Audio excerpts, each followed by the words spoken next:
to use them, and others are going to look in judgment saying this isn't God and blah, blah, and you're going to miss one of the greatest moves of our time as to what God is doing. So I tell anybody, listen, if you're stuck in religion, get to the point, get to a place to where you ask the Lord to have his way in your life, to teach you what he would have you to know, to help you to understand those things that you don't understand.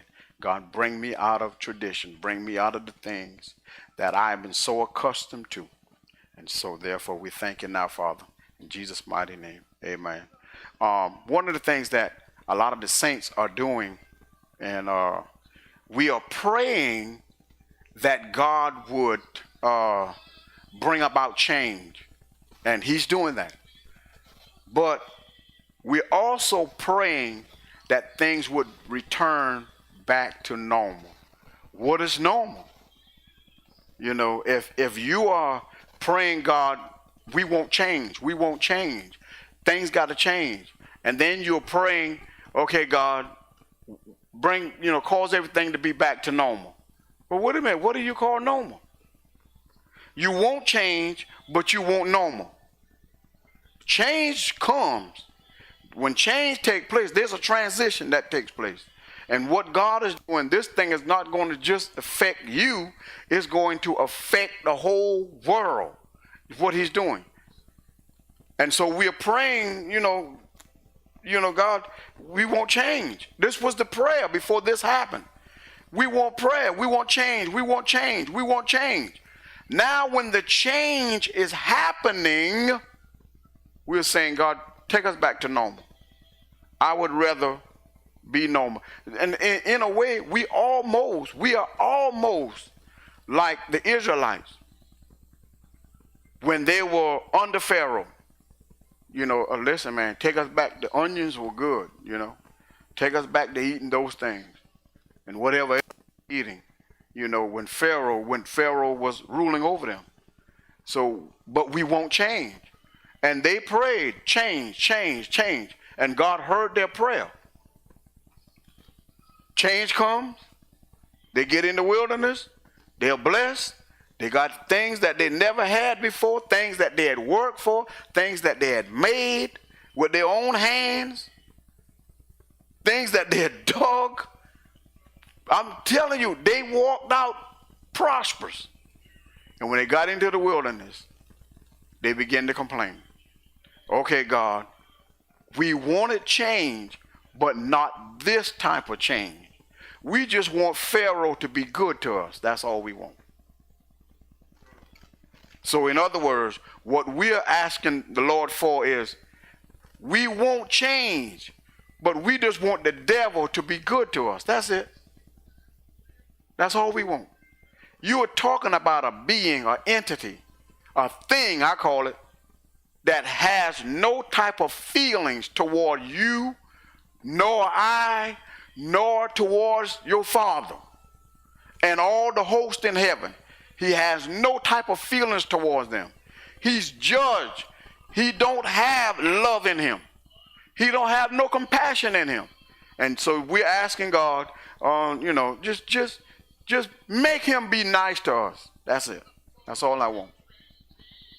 I want to be in this bad relationship. I just want you to change him or her. That's what you're saying. I want to be in this poverty-stricken situation that I'm in. I just want you to make sure I can get a little bit more food. But I can deal with the poverty part of it. And God is saying, no, I want to bring about change. And this change is going to affect so many different people. And the people are going to be appreciative of it, some, and some are not going to appreciate it. But yet, the change must happen. I can't change it. You can't change it. It's already sealed. It's already stamped. It's already on the way. It's not going to change. Just go ahead and accept it. Ask the Lord to help you. We always talk about the prayer, the serenity prayer. Listen, the things I can't change, help me to deal with them. Help me to handle. Help me to accept them. The things I can change them. Give me the strength to change them. Give them the ability to change them. All right? So we talk about these things, and now we're going through what we're going through, and we're looking for, we want to stay the way we are, but it's not going to happen. All right? Revelation. We're still in Revelation chapter 6, and we're still dealing with the first seal. All right, Revelation chapter 6, 1 and 2. We're still dealing with the first, and I want to give you a little bit more on this, all right, to help you to understand some things. This is going to help us understand something. And I saw when the Lamb opened one of the seals. Now remember, now the only one that was worthy was the Lamb. You read that in the 5th chapter, 1 through 14, those verses. The only one that was worthy, John even began to cry because nobody was worthy to open these. All right, and these seals had to be opened for the greatness to come. If you this is the rapture. This is the taking place of the rapture. This is the leading up to the rapture. So these seals had to happen before we all as a body could come together in heaven and worship the Lord. All these seals had to be open. So it's not where we're gonna be raptured up and then we hadn't gone through all the seals. No, you got to go through these things. These things must be.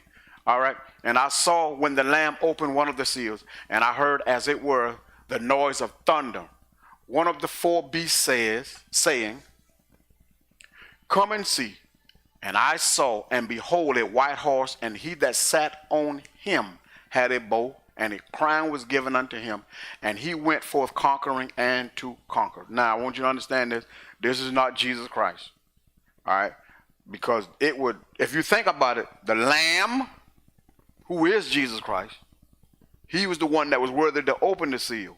Now, he opened the seal, but he's the same. Now, he's going to be in the seal that he opened, going forth to conquer. Now, I want you to understand he had a bow without arrows.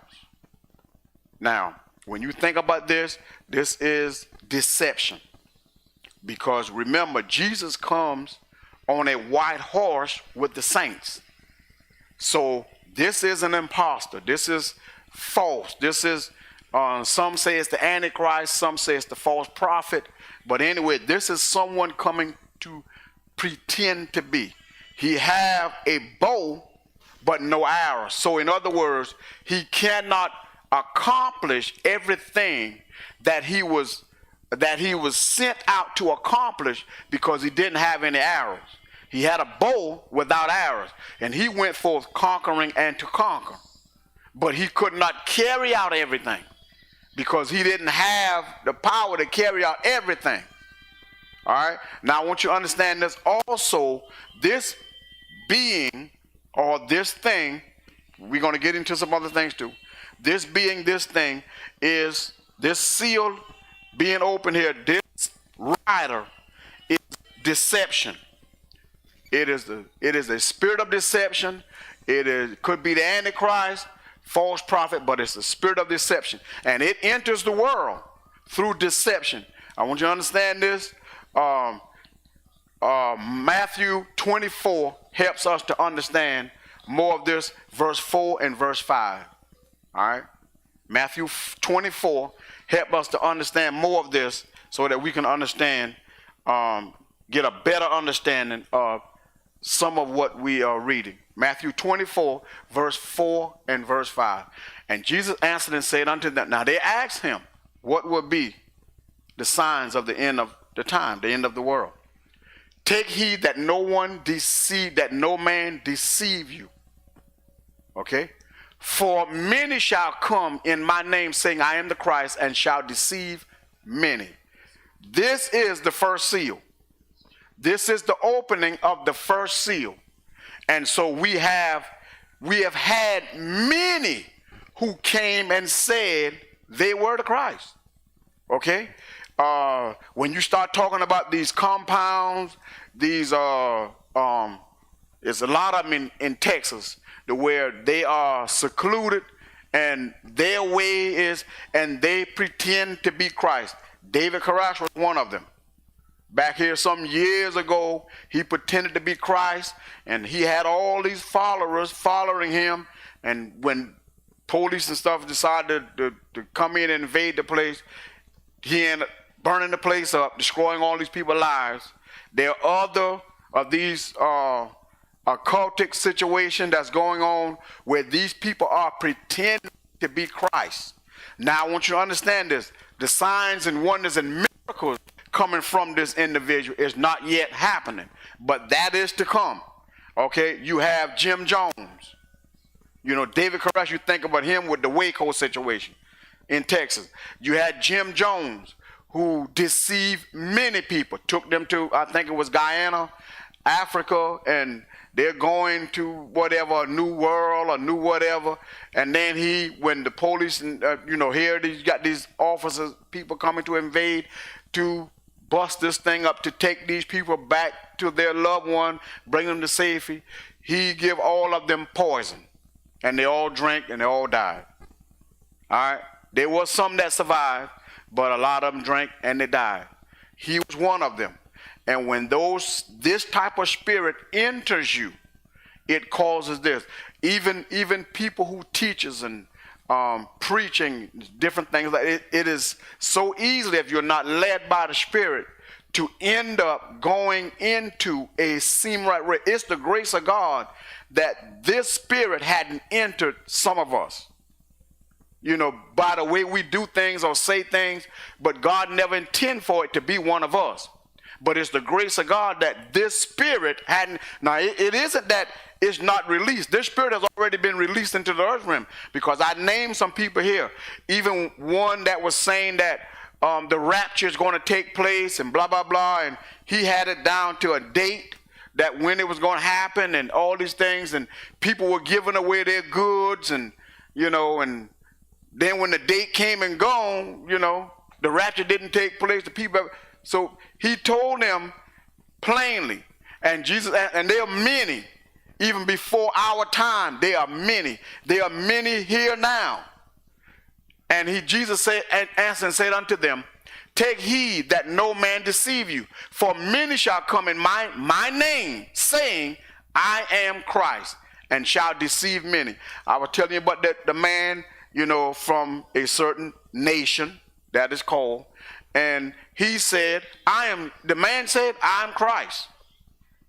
You Christ? And so the people were asking, well, if you Christ, then show us the proof, show us the nail print. It's not about the nail print. It's about who I am now. And that spirit there have entered him. So that is the first seal. All right? When you look into the scripture, you find that is the first seal. I want you to understand this. This spirit here, this demon, go back to Revelation 6:1-2. This demon also, this spirit also, he has to come dealing with the political arena. When I say the political arena, he have to come in the sense to where you are ruling over things.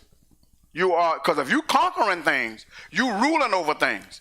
So when you conquering things, people are actually giving you things, putting you in position.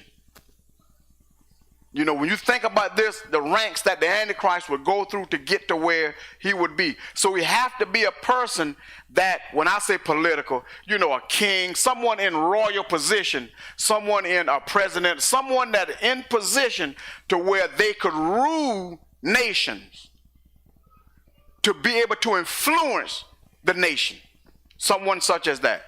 So when you think about what we're talking about here, if a person, to help you to understand a little bit better, if a person want to change a culture, if you can get laws changed, you can change a culture.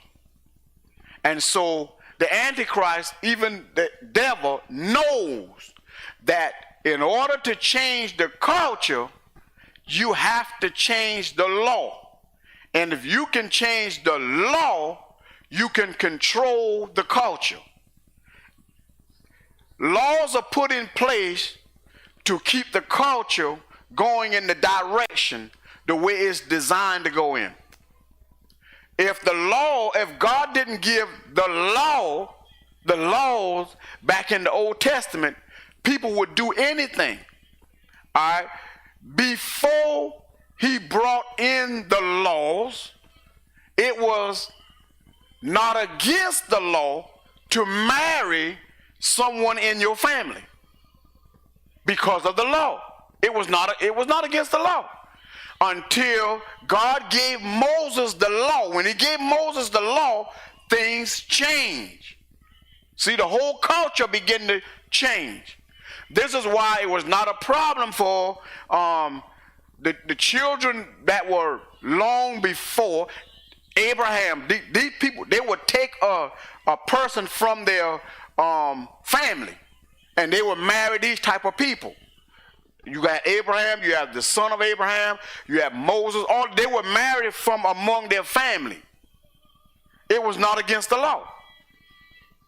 All right? But when God gave the law, things changed. And we know definitely now things have changed.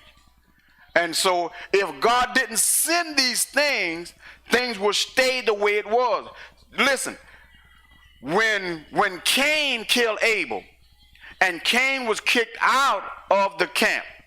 Now God said something concerning, he gave a word that if anyone would harm him, would try to kill him, because of what he stated. So if God state this, that no one should try to kill him, or if anyone try to kill Cain, now this is what he said.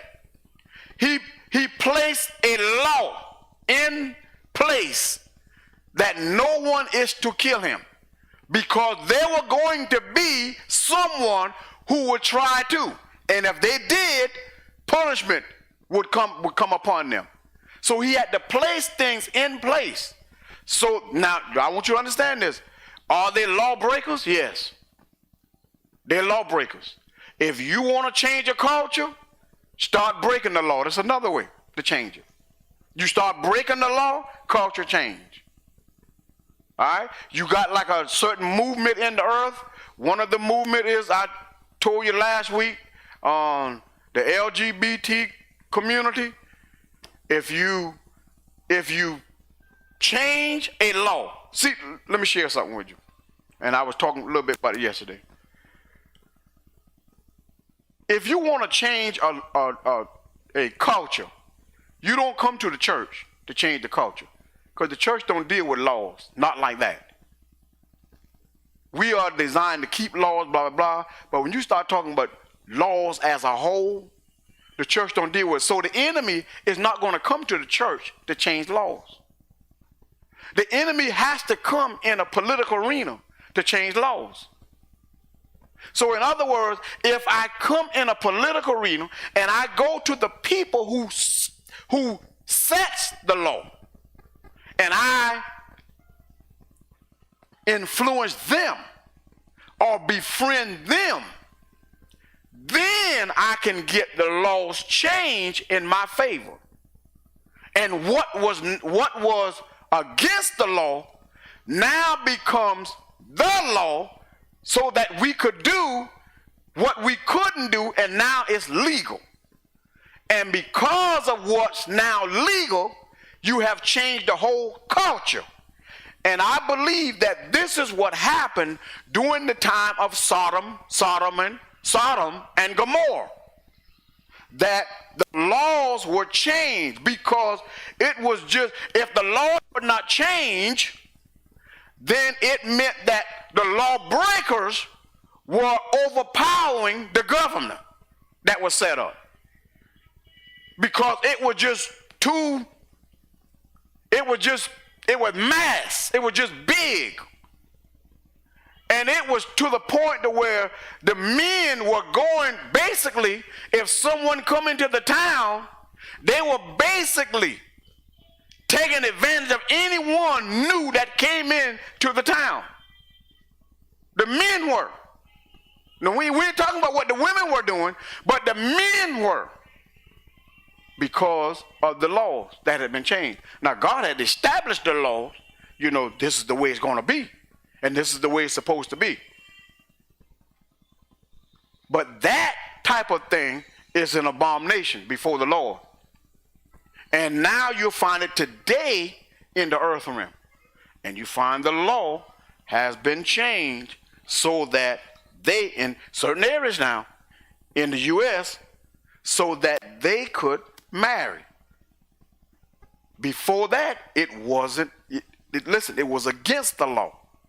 You see? So the enemy of deception is at work now. The Antichrist is at work now. These spirits are at work now because these riders are not basically individual. They are spirits. And they are at work now. Okay? And they are deceiving many. And this is why Jesus told them in Matthew, take heed that no one deceives you. Who is he talking about? Listen, he was talking to the disciples. He's giving them the revelation. I'm telling you what the first seal is going to be. And this thing is going to be deception. And if you're not careful, you're going to be deceived. Now I want you to understand this. There was one that was with him that was hearing, and he was deceived based on finance. Judas. You see? And so it is easy to be deceived if you are not careful. It is easy to be deceived. And this is how the enemy works. He knows the plan, but God has a better plan. When we start going through these different seals that will open, these different horses, these different seals that will open, you will understand some things that you really did. You saw, but you didn't see. You did understand, but you didn't understand. You will begin to understand even more. I want you to understand this. Everything that we go through on this side, and for Christ's sake, prepare us to not take the mark. Because if you can't go through nothing, if you can't go on a fast, if you can't where someone is pressuring you, if you easily give in, then you will easily take the mark. Because I want you to understand this. The rapture takes place between the 6th and the 7th seal opening. The rapture takes place between those two seals. But look at everything that we go through up until that.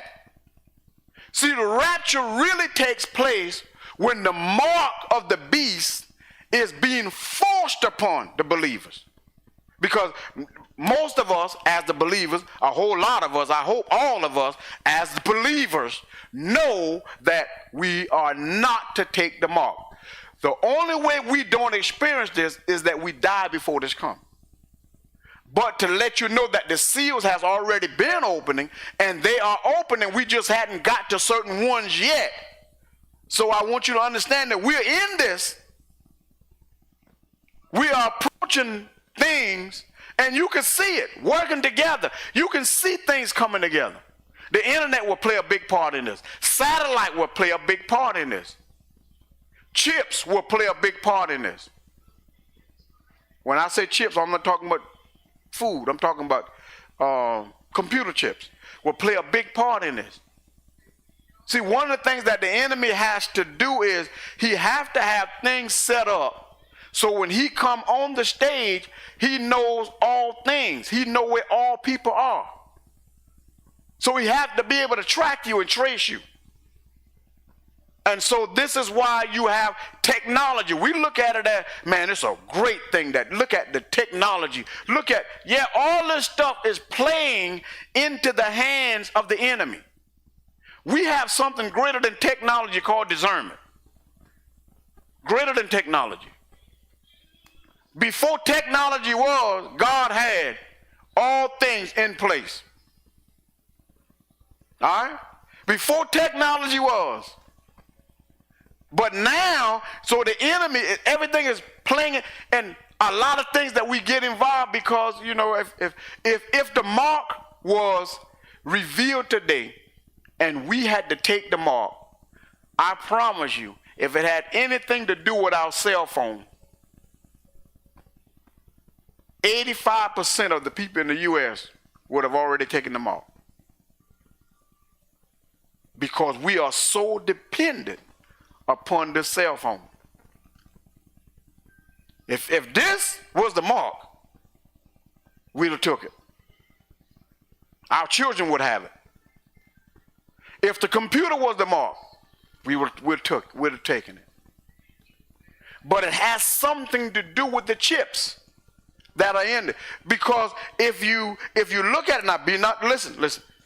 God don't want us to be deceived. And this is how things are working together. Your smartphone, even with Google and some of the other apps, things that we search, that we follow, that we have downloaded, this phone will track you. It's a tracking device.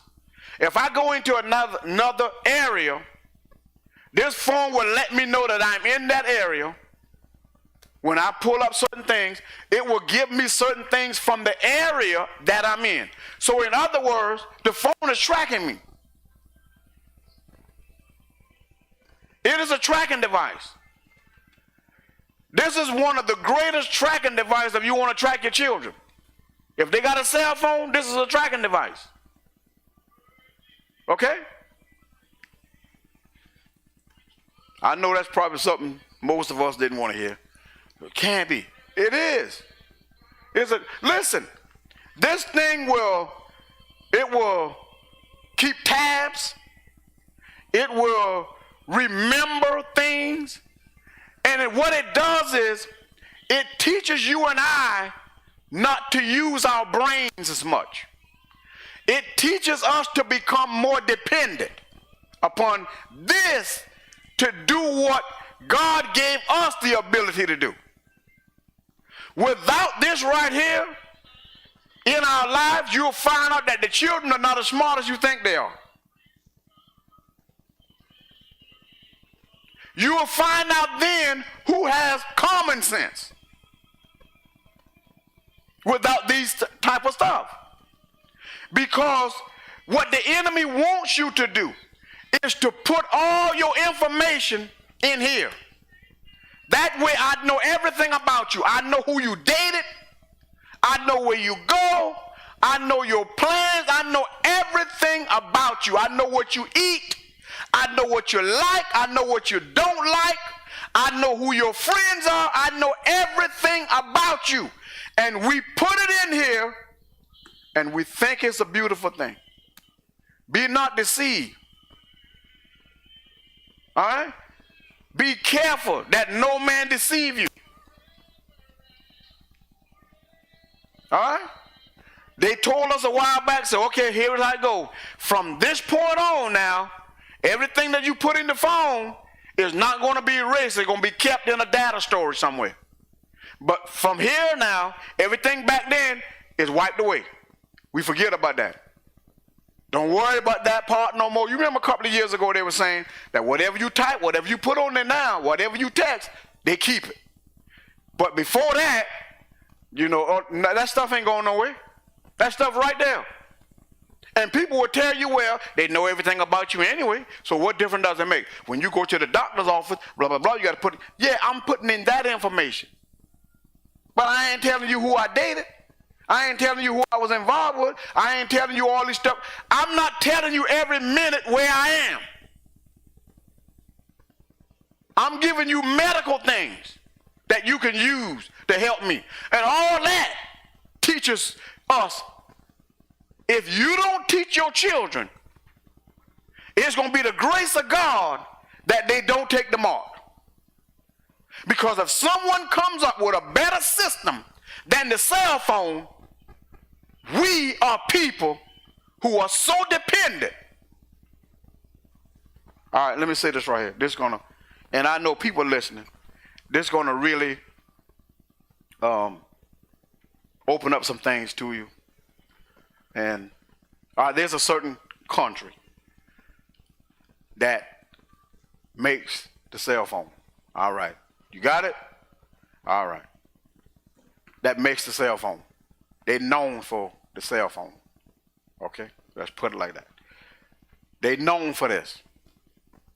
I don't know what we could do If this trade thing don't go through, we're gonna be in trouble. We're gonna be hurt people come Christmas. We want the new technology, and if this thing don't work out, we're gonna be in trouble, man. Because I'm counting on a new phone for Christmas. All right. If you know what I'm talking about. So now this country does not allow the gospel to be preached openly. You have to do it underground, basically. And it's almost like a communist country, to where we persecute anyone that declares Jesus Christ as Lord or whatever, as Savior or whatever. We come against them. But they are the leading technology country. Now you don't think for a moment, if the Antichrist isn't running this country, then who is? But it's where our technology is coming from. Now, and I heard it on the news, what is the app called? TikTok, the app? They banned the app in certain countries. They banned the app in certain countries because of what the app was designed to do, so that this certain country, could keep track of your children. They banned the app. So everything that we think is good is not really good. All right? See, the enemy knows what he's doing. Take heed that no man deceives you. See, the enemy has to come in the political arena. He has to come in the political arena. He's not going to know the things God knows.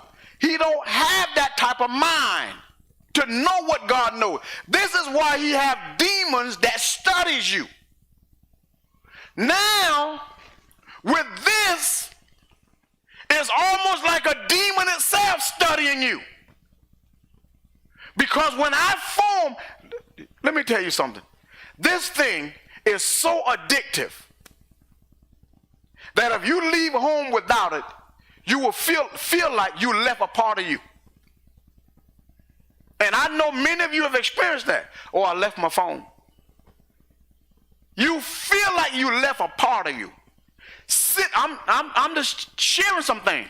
How the enemy works. When it comes down to this thing right here. How the enemy works. And people say, well, listen. You sitting around not doing too much. And an urge will come over you to go on social media and just start surfing. See who's saying what. See who's doing what. Post things.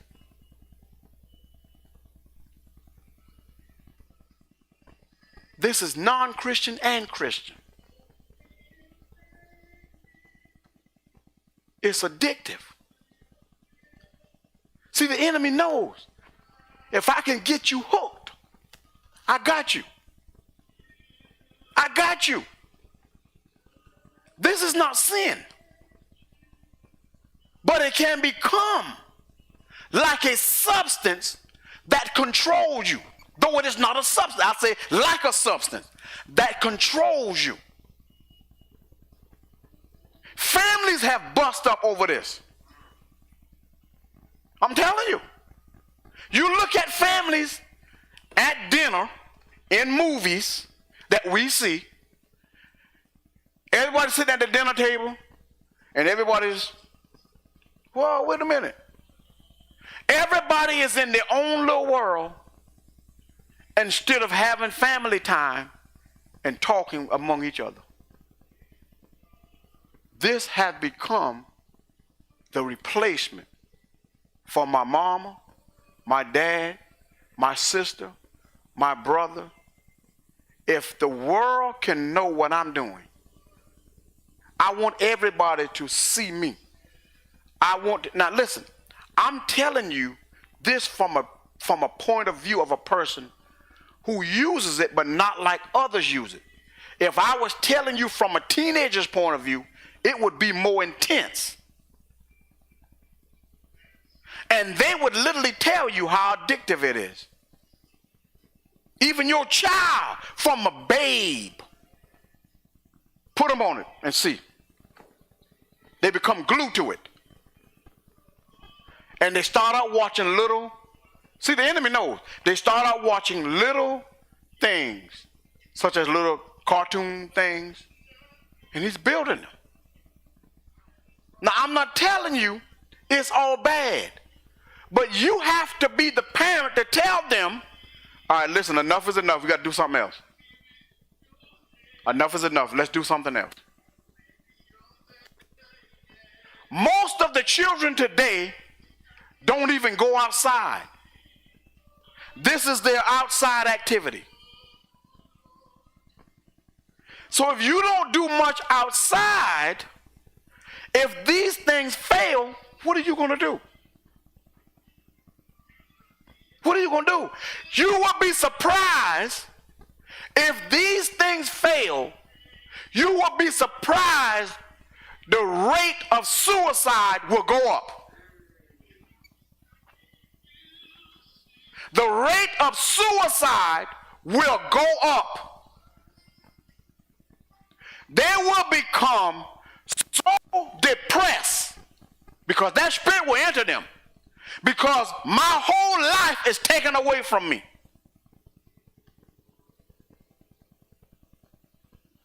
It ain't God. I'm not telling you it's not convenient, but it ain't God. See, men look at it as it's just a way for me to get rich and to become better at whatever, and I can reach up. I understand that part.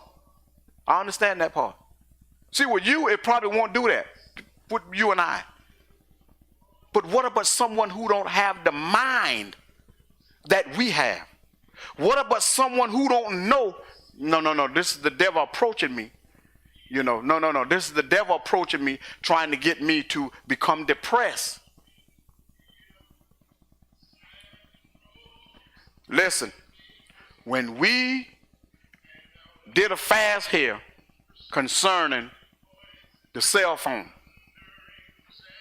if you could have heard the excuses as to why I can't do it because of the cell phone. Now, I understand your job. I understand that. I understand, I do. But you have to be honest with you if you go on a fast. Okay, my job, I understand that. I got to do that part. I understand that. But all these other things, and then someone come up whose job doesn't require it, and you using it as an excuse. So in other words, that's a small percentage. Take it on a large scale. If the enemy give you a choice, tell you, I will cause you to become even knowledgeable with that. Or do you want to take heaven? I promise you someone would take that rather than heaven. Our children don't know how to go through things. And so, in other words, this will teach them. They will be easily influenced by the enemy. If we don't teach them, if we don't instill in them, they'll be easily deceived. See, I'm not talking so much about you and I, because I'm preaching from a standpoint, you and I are grounded. We're rooted. We are grounded. Our anchor holds. In other words, whatever the enemy brings, you and I are saying we're able to go through it. We're not going to back up on God. But that's you. What about your children? If they don't know how to go through little pressures in school, what do you think it's going to be like on a bigger scale? Let me tell you something that the Lord gave me this morning to kind of help you out. Be careful of the people. Be careful of the people who can't endure anything.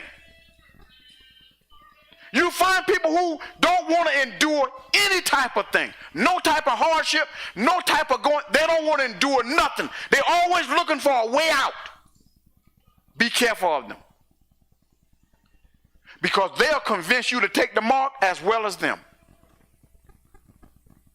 because they don't want to endure. They don't want to endure. And you look at them now. I'm telling you, all things are working together. Some things working together is not for your good, but all things work together for our good. But there's some things that's working together, it ain't for your good, because the enemy working some things that ain't for your good. And if you are not going in the direction that Christ has called you to, it ain't working for your good. It ain't going to benefit you in the end. Because if you can't go through something, most people right now,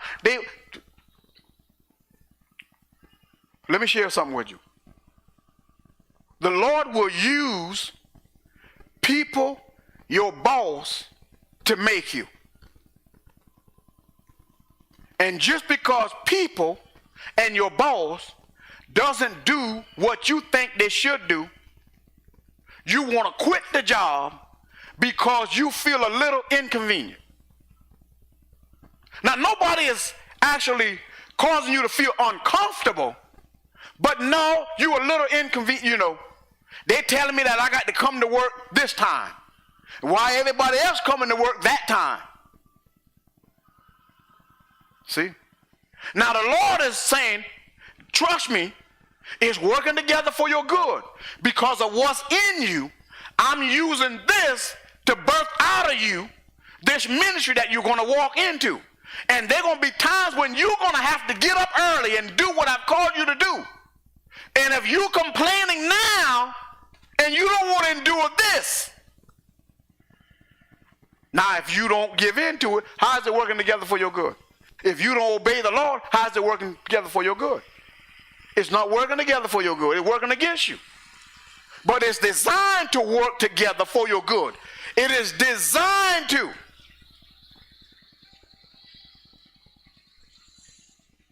Well, this job is hot. I quit.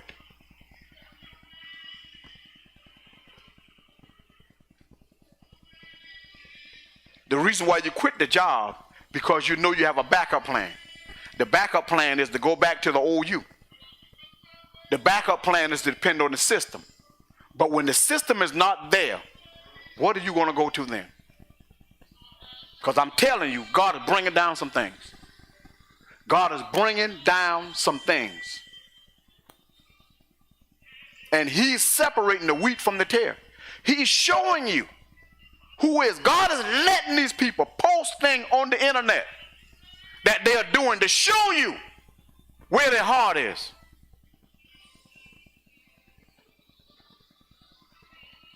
I see people, I talk with people, I listen to them, and I thank God for these people, man. They started out in the church, and they grew up in it. And they won't walk away from it no matter how things get. They'll stick with it. They'll stick with it, regardless. They'll stick with it. And some of them don't know why they stick with it. But the reason why they stick with it, because it's in you. It's born in you. You were brought up in it. It's a part of you. God won't let you walk away from it. Now, when I say the church, I'm talking about the body of Christ. He won't let you walk away from it. He keep drawing you back to it. The Lord told my wife, he said, I am beckoning and I am calling the unsaved. Now I'm calling them. I'm dealing with them to get into the ark of safety, salvation. I'm calling them. Now if you're calling them and beckoning them, something getting ready to happen. If the seals are already open and we're already dealing with a lot of this stuff, then where are we? Where are we? See, you think that, oh, well, he reading it today, maybe this stuff is the beginning of these seals being open. No, these seals been open. Because if we're talking about people in past, like Jim Jones, David Koresh, Waco and stuff like that, and different other people before that. Before that. So these things been open. So the thing about it is, where are we in it? Well, you know, it looks like they're working towards the mark any day.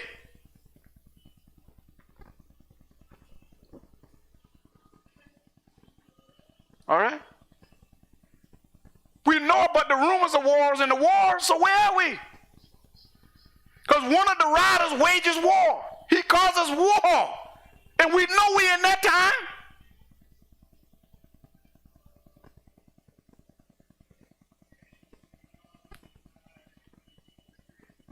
We're in a critical time. Listen, I'm telling you guys, the enemy is going to control the market. I didn't say nothing but the mark. I said the market. If you don't have to depend on the system, don't depend on it. Because the enemy is going to control the market. And the Bible tells us plainly that the time is going to come when no man will be able to buy nor sell except he have the mark. That's the whole market. That's the whole world. Why do you think certain countries are fighting so hard to control things?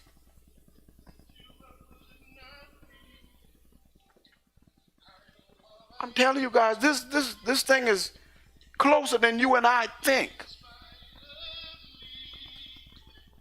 Who would ever thought in our time we would be facing this? Oh, this is a small thing. Ain't nothing going to happen. Do you know the people that have died from it? Listen, this is plagues. Plagues. Diseases. Well, God just... One lady, I showed it to my wife yesterday.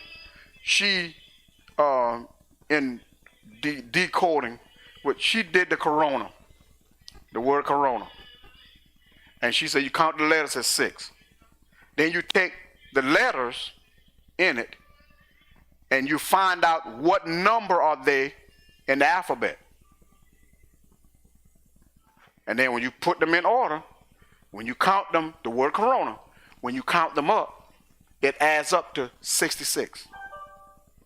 Now there's 6 letters, 66. Nobody never thought that the word corona would come up to 666. Now, what I said now, write the word corona straight down. Count the letters where they are in the alphabet. What number they are in the alphabet.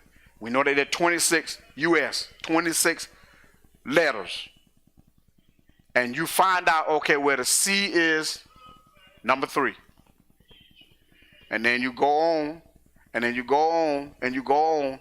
And once you get them all where they are, number-wise, add the numbers up. And the number should balance up to 66. And you have the 6 already for the 6 letters. Now you have 666. See, there are hidden things. Certain things that happen, the Spirit of the Lord gives you the coding to decode certain things. But until then, we just go through life normal.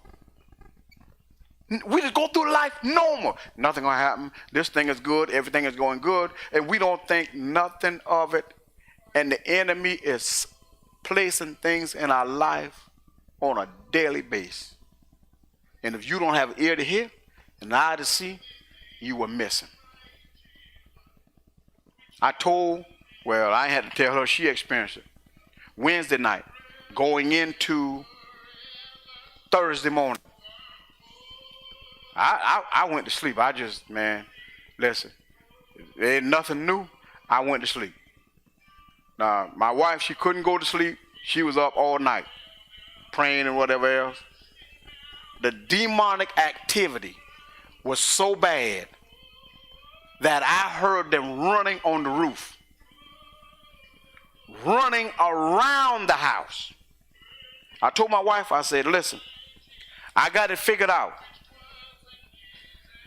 They have a certain length of time that they can torment a being, a person. Now, if they're in you, that's different. But they have a certain length of time they can torment you because they have to go somewhere else to torment others. And so, it's certain demons. Now, the one that's assigned to you, that might be with you. But the ones that comes to assist that one are those, totally different. They would come around 9 p.m. and from 9 p.m. to 3 a.m. they would torment you with certain things. 3 a.m. they would leave. They would leave. Now the next night, 9 p.m., they're back. 3 a.m., they're gone. That's 6 hours of tormenting you, not letting you sleep.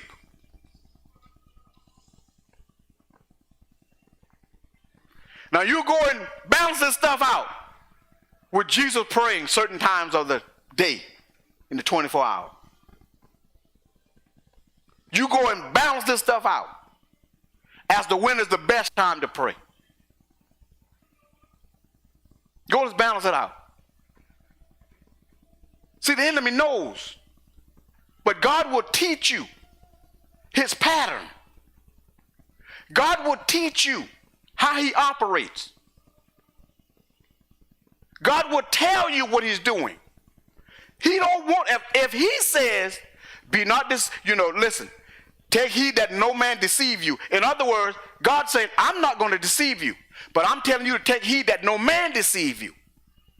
I'm not going to deceive you. I'm going to let you know what's going on. I'm going to tell you what you need to know because I don't want you to be deceived.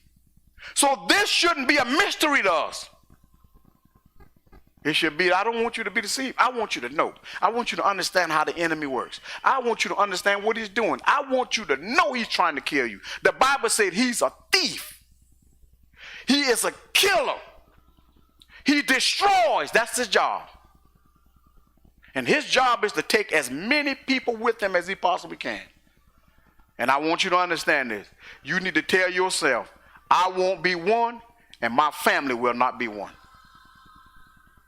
Last night, in a dream, I dreamed I was in another country, but a certain person that I know had died. The person went for an operation, and the people mistakenly did more than what they were supposed to do, and the person died. And I was crying. I mean, literally hard crying, hurt. Literally hard crying, man. I don't want to call the person's name. Hard crying. But it seemed like I could never I had the suit on, but I had a pullover shirt, and I wanted a shirt where I could put a tie with a collar. I wanted a tie. I couldn't find it. I went to places that had it, but it seemed like I just couldn't get together to get the shirt.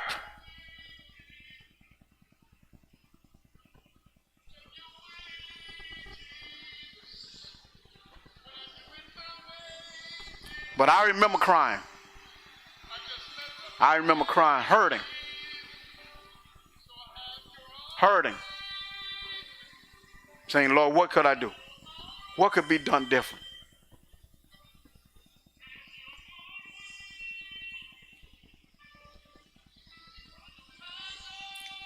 But we are in a time like never before. Never before. If you want to, listen, this is why Chicago is as bad as it is. Because you have lawbreakers. The law is given to cause the economy to go a certain way, to keep things safe, supposedly. But when you start breaking the law, you can change the whole culture. Now, if you tell somebody, listen, I'm planning on going to Chicago, if anybody know anything about what's going on in Chicago, they tell you, don't go. If I was you, I would not go. You see? You see, this is how things have changed. If people started committing crimes here, you know how the culture would change? Here? The culture would change. The economy in the area would fall, would fail. Businesses would get up and start leaving. People would start leaving. Now you see demonic activity in places that it weren't in. So what God does is he places a churches in communities to keep the law established, to keep the spirits, demonic spirits at bay, so that peace could be in a community. Because remember, he's the Prince of Peace. And his government should be on his shoulder. I want you to understand that. So he places churches in areas to keep peace, so that the people would have a place to come.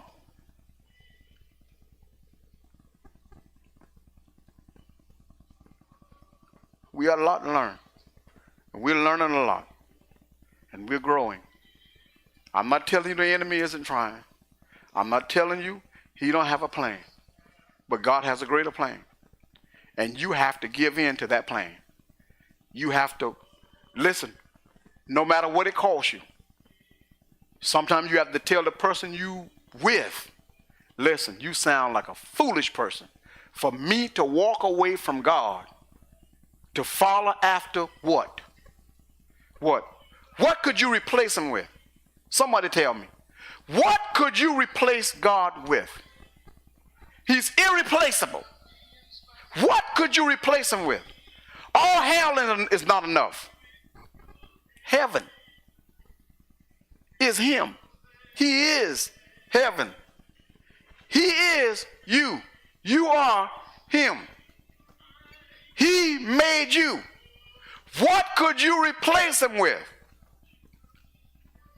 The Bible said the earth is the Lord and the fullness thereof. What could you replace him with? You know what, when it said the fullness thereof, everything upon and in belongs to him.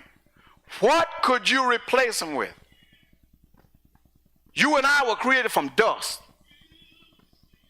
Our organs, dust. Blood, dust. The only thing in you and I that's not dust is the breath that's in us. And he breathed that into us. So that's not dust. Our spirit is not dust. Our soul is not dust. What could you replace him with? I love him with my whole heart, man. I'm getting there. I'm getting there. God showed me so much mercy in this year, so much grace, so much goodness. If I could tell you, if it was up to demons, they would have killed me. I would be dead. That was their assignment, and that still is their assignment. But I want you to understand this. The only person can kill a promise is you. Because if God don't permit Satan to kill it, he can't kill it. The only person can kill an assignment is you. And before God lets you kill an assignment, he'll take you out of this world. All right? The only person. Because God has an assignment for you. God has an assignment for you. Sister told me yesterday, I'm in with this right here. Told me yesterday, she said the Lord told her that the devil is just a recruiter. All he do is recruit people. That's all he does. He's a recruiter. He's a recruiter. All he do is recruit people. That's all he does. He's a recruiter.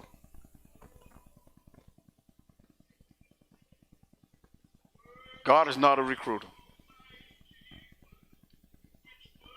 Listen, Savior, he's the first, the last, the beginning, the end, the Alpha, the Omega, the one who was and is to come, the one who will always be, the one who sits high and looks low. The Bible said earth is his footstool. This is the God that it is an honor. It is an honor that he did not judge me the way Satan did them in the garden, Adam and Eve. And God still showed mercy because he didn't have to clothe them. He didn't have to clothe them, but he did out of love. And look at you and I. Oh, I'm not telling you I'm perfect. I'm not telling you I'm perfect. There are days I don't even strive to be perfect. It just automatically comes. It just automatically is. But I'll tell you one thing. I will not leave him. I will not leave him. I can't leave him. I can't leave him. He promised me to never leave me. Listen, I may mess up and do some crazy stuff. But I thank God that he hadn't left me because of my stupidity and my craziness. He loves me through it all.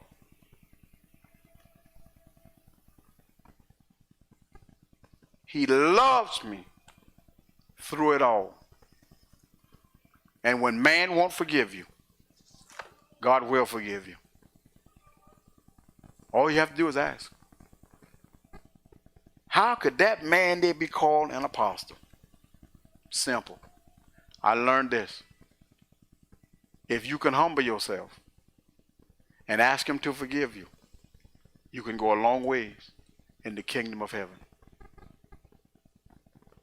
But if you let yourself be lifted up in pride, the fall is going to be too big for your family to handle. And I have to live a life so that not that I can live again, but that my children will be able to live.